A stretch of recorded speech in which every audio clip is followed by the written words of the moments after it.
कहते हैं ना, कोई भी कार्य अगर नहीं हो रही है तो देर है अंधेर नहीं। जी हाँ, बहुत ही सही आपने सुना, देर है अंधेर नहीं। हम पहले भी कहते थे कि बीपीएससी शिक्षक बहाली में कुछ ना कुछ तो गड़बड़ी हुई है। अब लीजिए, अब जो गड़बड़ी निकलकर सामने आया है, अब बिहार का युवा जाग चुका है, बिहार के नेतागण अब जाग चुके हैं, अब एक एक हिसाब करने को तैयार हो चुके हैं। आज सोशल मीडिया पर लगातार वायरल हो रहा कई सारे बीपीएससी शिक्षक बहाली में फर्जीवाड़ा के भांडाफोड़ करने का कह लीजिए तो सबूत वायरल हो रहे हैं। तमाम आरोप जो है बीपीएससी पर और बीपीएससी के चयन प्रक्रिया पर लोग लगा रहे हैं, और साथ ही साथ छात्र के हित के लिए, बिहार के योग्य अभ्यर्थियों के हित के लिए अदर स्टेट वालों के जितने भी कह लीजिए कि लोग फर्जीवाड़ा को अंजाम देकर बिहार में शिक्षक बहाली की प्रक्रिया में सेंधमारी किए हैं, अब वैसे तमाम लोगों का खैर नहीं है, क्योंकि बिहार के लोग अब जागरूक हो गए हैं और एक दो नहीं, अब हजारों लोग सरकार के पास शिकायत करने लगे हैं। कोई ईमेल के माध्यम से कर रहा है, कोई लोग शिकायत में जाकर के शिकायत दर्ज करा रहे हैं, उसकी सुनवाई तिथि भी तय हो गई है। इस तरह की जानकारी निकलकर सामने आई है, कई सारे सबूत जो है वायरल हो रहे हैं। क्या मामला है, क्या कुछ आखिर कहा जा रहा है? और वहीं पर जो कह लीजिए शिक्षकों के नेता हैं अमित विक्रम जी, उन्होंने पूरा भांडा फोड़ कर रख दिया है बीपीएससी शिक्षक बहाली में। किस प्रकार से अदर स्टेट वालों ने कैसे डोमिसाइल बनवाकर बिहार के योग्य अभ्यर्थियों का हकमारी किया है, इसका खुलासा वो करते नजर आ रहे हैं। केवल वही नहीं, बल्कि कैसे आरक्षित वर्गों में अदर स्टेट वाले चयनित हो गए हैं। सोशल मीडिया एक्स प्लेटफॉर्म पर हजारों की संख्या में अभ्यर्थी रिजल्ट, नाम, वो तमाम डिटेल शेयर कर रहे हैं। ये तमाम बातें अभ्यर्थी, शिक्षक, नेता वो सभी लगा रहे हैं। वहीं अमित विक्रम जी ने क्या कुछ किया है, आइए आगे हम वीडियो में तमाम जानकारी से आपको रूबरू कराते हैं।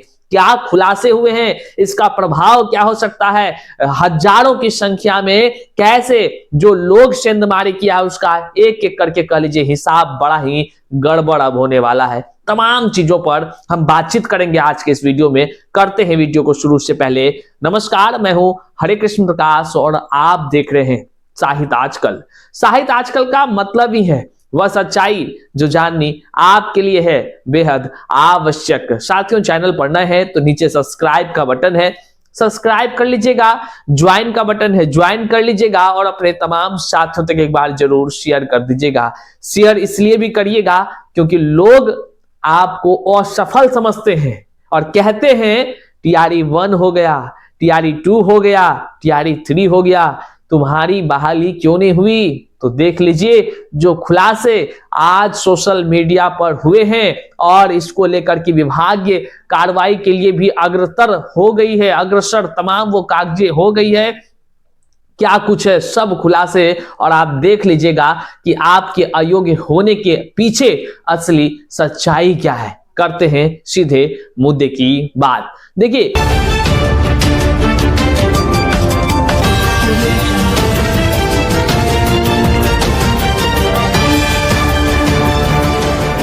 बिहार में जो शिक्षक बहाली की प्रक्रिया है ना, हम शुरू से कहते आ रहे हैं कि भैया ऐसे कई प्रमाण हैं जिससे बीपीएससी टीआरई 1, 2, 3 इन तीनों की अगर हम बात कर लें तो इन तीनों में बिहार के योग्य अभ्यर्थियों के तकदीरों का हनन हुआ है, योग्य अभ्यर्थियों के तकदीरों के साथ खिलवाड़ हुआ है। हम कहते रहे, हम बताते रहे, आप सबों को रूबरू कराते रहे, लेकिन आप लोगों को भरोसा नहीं हो रहा था। अब लीजिए, सोशल मीडिया पर खुलेआम भांडाफोड़ हो रहा है और एक से एक नए खुलासे हो रहे हैं। आरोप लगाए जा रहे हैं कि जितने भी केएम, जिसका नाम के शुरुआत में केएम है, केएम लगा हुआ है, वे सभी यूपी के हैं या अदर स्टेट के हैं, ये बताए जा रहे हैं, क्योंकि बिहार में कोई केएम जल्दी नहीं लगाता है।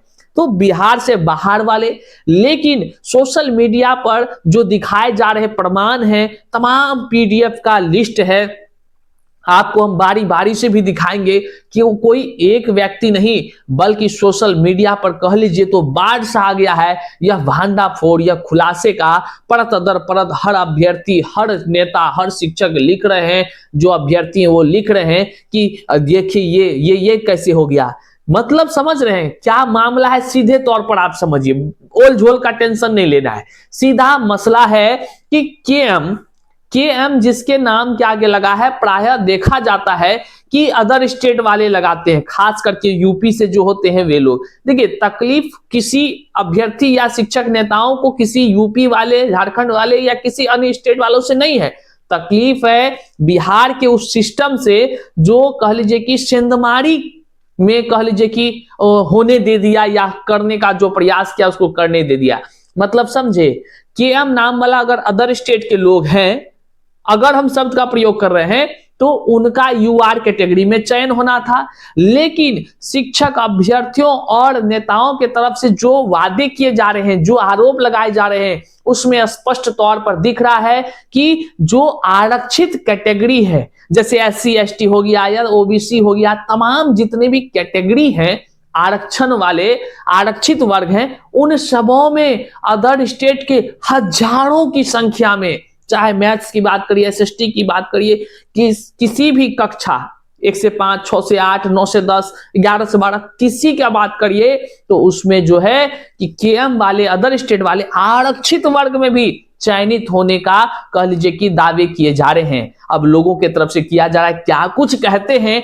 सबसे पहले हम जो शिक्षकों के नेता हैं वे अमित विक्रम साहब क्या सोशल मीडिया पर पोस्ट किए हैं हम आपको दिखाते हैं, और ये दावे कितने मजबूत हैं, ये तमाम चीजों से आपको भी हम रूबरू कराएंगे। और अमित विक्रम ने क्या कदम उठाया है, भले देर ही सही, लेकिन हम कहते थे आपको, बिहार का युवा जिस दिन जग गया उस दिन खैर नहीं है, याद रखिएगा फर्जी करने वालों। तो लीजिए, अभी 1, 2, 3 नहीं, हजारों ऐसे कह लीजिए युवा अब आगे आ रहे हैं जो शिकायत दर्ज करा रहे हैं निगरानी विभाग को, लोक शिकायत को, तमाम चीजें कर रहे हैं। सबसे पहले अमित विक्रम जी क्या लिखे हैं सोशल मीडिया एक्स प्लेटफॉर्म पर, ये आप देखिए। फर्जी डोमिसाइल घोटाला के संबंध में पेश है यह दूसरी लिस्ट, मतलब कि उन्होंने पहले भी लिस्ट को पेश किया था और दूसरी लिस्ट उन्होंने प्रमाण के साथ पेश किया है।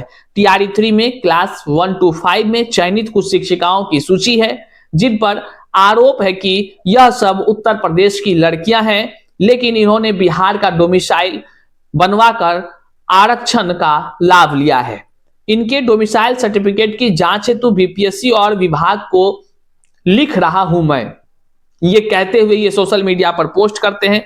बाकायदा 25,000 से ज्यादा लोग देखते हैं, 213 से ज्यादा लोग इसको रीपोस्ट करते हैं। वहीं पर अगला पोस्ट उनका आता है, अमित विक्रम जी जो लोक शिकायत में शिकायत तक दर्ज कर चुके हैं। अब देखिए, कोई बिहार का एक व्यक्ति ही शिकायत दर्ज करे ऐसा नहीं है, अब तो बिहार का युवा जग गया है, जिसको जो शंका संदेह नजर आता है, जिसके प्रमाण पत्र में कह लीजिए कि फर्जीवाड़ा की बू आती है, या कह लीजिए कि उनको लगता है कि फर्जीवाड़ा है, कोई भी लोग शिकायत में शिकायत दर्ज कर सकते हैं। अब देखने वाला विषय होगा सोशल मीडिया पर जो आज खुलासे हुए हैं, कई सारे जो कह लीजिए कि पीडीएफ जारी हुआ है, सबूत जारी हुआ है, तो ऐसे में अब शिक्षक अभ्यर्थी कह रहे हैं कि हम भी शिकायत दर्ज करेंगे, हम भी, तो सब कोई स्वतंत्र है भैया।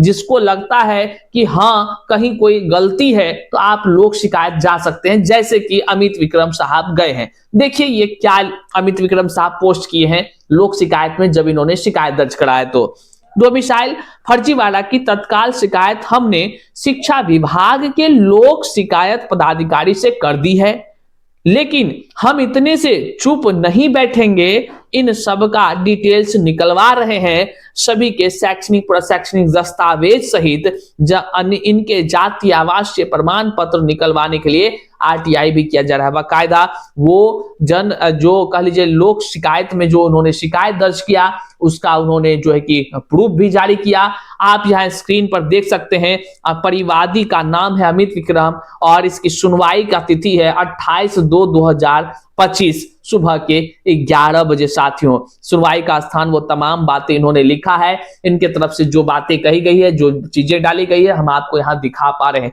केवल यही नहीं साथियों, सैकड़ों शिक्षक अभ्यर्थी, जब हमने सोशल मीडिया के एक्स प्लेटफॉर्म को खंगाला तो हमने वहां देखा, आप यहाँ स्क्रीन पर देखिए, ऐसे सैकड़ों शिक्षक अभ्यर्थी हैं, चाहे वो बुद्धिजीवी वर्ग के लोग हैं, वह भी सोशल मीडिया पर बीपीएससी से सवाल करते नजर आ रहे हैं कि आखिर कैसे जो है कि इन लोगों का, जिसका कह लीजिए अदर स्टेट के लग रहे हैं और अदर स्टेट के होने के बावजूद भी कैसे जो इनका चयन कह लीजिए बिहार के आरक्षित वर्गों में हो गया। कई लोग, जैसे कि आप यहाँ देख लीजिए, बिहार शिक्षक भर्ती 4.0 के आईडी से, उसके बाद अमित विक्रम खुद है द बिहारी गर्ल के नाम से, देखिए यहाँ केएम, जो कि उत्तर प्रदेश की लड़कियां नाम में लगाती हैं, बिहार में नाम के बाद कुमारी या अन्य कुछ लगाती हैं, लेकिन बीपीएससी ने बिहार को चुना लगाते हुए आरक्षण का लाभ उन्हें दिया है, स्थानीय को बेरोजगार बना दिया। देखिए दलितों का मसीहा बने चिराग पासवान और जीतन राम मांझी को टैग करते हुए कैसे लुटा दिया बिहार, ये कहते नजर आ रहे हैं। हालांकि ये तमाम आरोप हमारे नहीं हैं, बल्कि तमाम शिक्षक अभ्यर्थियों और जो कह लीजिए शिक्षकों के नेता हैं और पॉपुलर भी हैं, भाई वो कुछ बोल रहे हैं तो बिना प्रमाण के बोलेंगे नहीं। तो ये तमाम बातें सोशल मीडिया पर आयोग को लेकर, शिक्षक बहाली की प्रक्रिया में सेंधमारी को लेकर और अदर स्टेट वालों को बिहार के योग्य अभ्यर्थियों के हक को मारकर नौकरी देने को लेकर आरोप लगाए जा रहे हैं। अब इसकी क्या सत्यता है, केवल इतना ही नहीं, जो अभय जी हैं वे भी लगा रहे हैं, वॉइस ऑफ स्टूडेंट्स आरडी है उनसे भी है, अर्पित जी है, मतलब ऐसे सैकड़ों आप जब स्क्रॉल करेंगे तो आपको देखने को मिलेगा। हालांकि इसके पीछे की क्या सच्चाई है ये तो जांच का विषय है, आयोग इस पर क्या सफाई देता है ये भी जांच का विषय है, शिक्षा विभाग क्या सफाई देता है ये भी जांच का विषय है। लेकिन एक बड़ी बात जो निकलकर सामने आ रही है वह यह कि बिहार में बिहारियों को ही आरक्षण का लाभ देने का नियम है, और अगर इस तरह की सेंधमारी हुआ है तो निश्चित तौर से कह लीजिए तो जितने भी जो अदर स्टेट वाले हैं और आरक्षण का गलत तरीके से लाभ लिए हैं तो उस पर शिक्षा विभाग बड़ी कार्रवाई करने की योजना तो पहले से ही बना रखी है, और जब बातें खुलासे होंगे तो निश्चित तौर से वे सभी मतलब सलाखों के पीछे भी जा सकते हैं और कह लीजिए वेतन वापसी भी उनका होगा। आपको हम बताते चलें कि इसके पीछे का तथ्य क्या है, तो आप यहाँ स्क्रीन पर एक अखबार देख लीजिए। यहाँ पर अखबार में साफ शब्दों में है कि एक नियोजित शिक्षिका थी, वह जो है कि कह लीजिए कि नौकरी कर रही थी, लेकिन जब जांच किया गया तो उसके प्रमाण पत्र यूपी के पाए गए और यूपी के प्रमाण पत्र में कई तरह की कह लीजिए झोल झाल नजर आया। मतलब समझे, आज के समय में शिक्षक बहाली की प्रक्रिया में लोग अपना भविष्य आजमाने के लिए जो अयोग्य लोग हैं वो डिग्री का खरीद बिक्री का काफी खेल खेला है और ऐसे खेल का भांडाफोड़ भी हुआ है। अब केवल इतना ही नहीं, उस शिक्षिका को निगरानी विभाग ने कह लीजिए कि जांच किया, विद्यालय जो कह लीजिए जहां से उन्होंने किया था डिग्री उत्तर प्रदेश के विद्यालय कॉलेज से जो है कि उससे जवाब मांगा गया, जवाब भी आया, बाकायदा जो फर्जीवाड़ा साबित हो गया। अब लीजिए एफआईआर दर्ज हो गई है निगरानी विभाग की तरफ से, वेतन वापसी के भी प्रक्रियाएं शुरू हो गए हैं, अब जेल जाना उनका तय है। तो भाई वैसा काम काहे कोई करेगा। तो ये जो जितने आरोप लगाए जा रहे हैं इसके पीछे की सच्चाई क्या है, अब ये जांच के बाद ही स्पष्ट होगा। लेकिन अगर एक अभी अमित विक्रम लोग शिकायत पहुंचे हैं, बिहार का युवा अब जाग चुका है, अब हर जिला के हर अलग अलग बिहार के युवा अपने अपने हक की बात सोचेगा, और इस वीडियो को अगर जन जन तक आप पहुंचाते हैं तो हर बिहारी अपने हक के लिए चिंता करेगा और उसको लगेगा कि उसके कैटेगरी में अगर कोई अदर स्टेट वाला सेंधमारी करके हक उसका मार के खा लिया है, निश्चित तौर से वे भी लोग शिकायत जाने के लिए स्वतंत्र है। और ऐसे अगर हजारों, हमें तो सुनने में आ रही है कि हजारों शिक्षक अभ्यर्थी लोक शिकायत के दरवाजे को खटखटाने जा रहे हैं, निश्चित तौर से नालंदा की एक घटना हमें याद आती है। इसी तरह नालंदा के करियाना एक पंचायत है और वहां पर भी इसी तरह की जानकारी हमें दी गई थी। वहां पर 2-3 शिक्षकों की नौकरी खत्म हो गई आखिरकार। 7-8-10 साल नौकरी के बाद खत्म हुआ, क्योंकि लोक शिकायत में जब शिकायत जाती है वह कायदा उसकी जांच की प्रक्रियाएं होती है और जांच होने के बाद बड़ी कार्रवाई होती है। नौकरी से तो सेवा मुक्त होते ही होते हैं, जेल तक जाने का नौबत आ जाता है। बहरहाल अब देखने का विषय है ये तमाम आरोपों पर क्या कुछ खुलासे होते हैं, सच्चाई क्या है, इसके तह तक जाने का प्रयास जो है कि सरकार जरूर करेगी। जो भी मामले निकलकर सामने आएंगे हम आप तक पहुंचाने के लिए दृढ़ संकल्पित हैं। तो तथ्यों को आपसे रूबरू कराते रहेंगे। आप इस वीडियो को जन जन तक जरूर शेयर करिएगा और अपने इस चैनल को नए हैं सब्सक्राइब नहीं किए हैं तो सब्सक्राइब कर अपना स्नेह जरूर दीजिएगा। मिलते हैं अगले वीडियो में, तब तक के लिए जय हिंद साथियों।